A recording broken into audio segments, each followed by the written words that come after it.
Shalom, Jemaat GKI Kanaan yang dikasihi Tuhan. Sungguh bersyukur kita akan segera menyongsong hari Pentakosta. Agar kita bisa berbuah dalam Kristus, hari ini kita akan mempelajari buah roh tentang sukacita. Mari kita berdoa sebelum membaca firman Tuhan.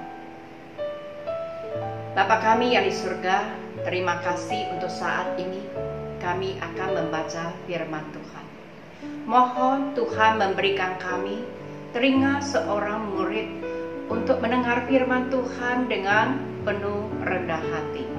Dan kami mohon Tuhan mengurapi hamba-Mu yang sangat terbatas ini dengan kuasa Roh Kudus-Mu. Memampukan dia untuk menyampaikan firman-Mu dengan jelas dan benar. Terima kasih Tuhan telah mendengar doa kami. Dalam nama Tuhan Yesus kami berdoa. Amin. Mari kita membaca firman Tuhan dari kitab Galatia pasal 5 ayat 22 dan 23. Tetapi buah roh ialah kasih, sukacita, damai sejahtera, kesabaran, kemurahan, kebaikan, kesetiaan, kelemah lembutan, penguasaan diri. Tidak ada hukum yang menentang hal-hal itu. Sedemikian jauh kita membaca firman Tuhan. Saudaraku, melalui surat ini Paulus menasihati jemaat di Galatia jangan hidup dalam kedagingan, tetapi harus hidup menurut roh.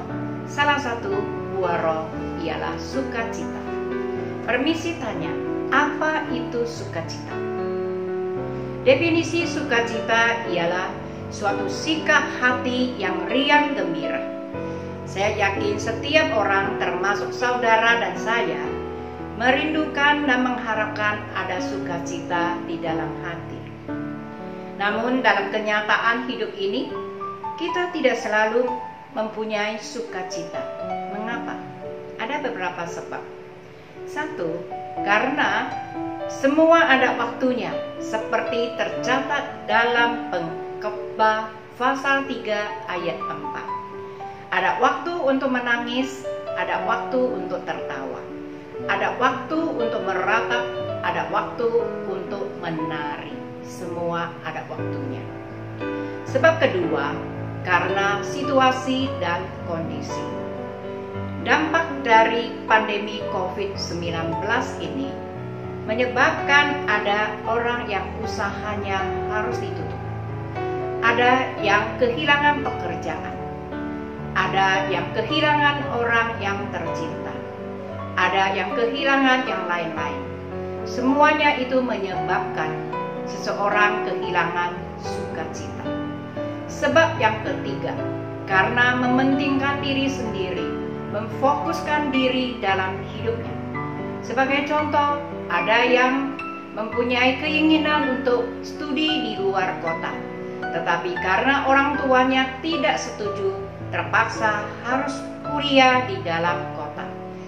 Karena keinginannya tidak tercapai, membuat dia kehilangan sukacita. Permisi tanya, bagaimana caranya supaya hidup kita senantiasa bersukacita? Paulus berkata kepada jemaat di Filipi, bersukacitalah senantiasa dalam Tuhan. Sekali lagi kukatakan, bersukacitalah. Ketika Paulus menulis surat ini kepada jemaat di Filipi, Paulus sedang berada di penjara. Mungkin ada yang bertanya, mengapa seorang yang ada di penjara seperti Paulus masih ada sukacita? Jawabannya, karena sukacitanya berasal dari Tuhan. Sukacita yang sejati tidak berpatokan pada situasi dan kondisi. Tidak bergantung kepada hal-hal yang terjadi di sekeliling kita. Juga tidak berasal dari segala kepunyaan kita. Sukacita yang sejati berasal dari Tuhan. Sebab itu kita harus selalu menjalin hubungan yang dekat dengan Tuhan, menjalin persekutuan yang indah dengan Tuhan, mendekat diri kepada Tuhan, Dengan demikian, kita akan peroleh sukacita dari Roh Kudus. Saudaraku, mari kita memfokuskan Tuhan dalam hidup kita dan juga membuang segala keegoan kita yang sangat tinggi. Mohon Roh Kudus memenuhi hati kita, karena hanya Roh Kudus yang mampu memuaskan hati kita, membuat hati kita senantiasa bersukacita. Mari kita sama-sama membaca sebuah ayat Alkitab dari kitab Amsal pasal 17 ayat 22. Hati yang gembira adalah obat yang manjur, tetapi semangat yang patah mengeringkan tulang. Hati yang gembira, hati yang penuh dengan sukacita juga dapat meningkatkan imun tubuh kita yang sangat berguna dalam masa pandemi COVID-19 ini. Mari kita meraih hati yang gembira, hati yang penuh sukacita dari Tuhan. Mari kita berdoa.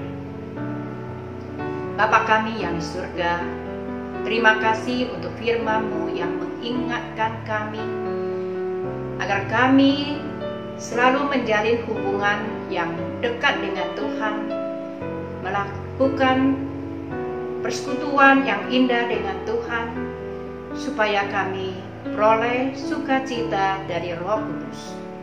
Dengan kehidupan kami yang penuh sukacita dapat memuliakan nama Tuhan dan juga dapat membawa kebahagiaan dan sukacita bagi sesama.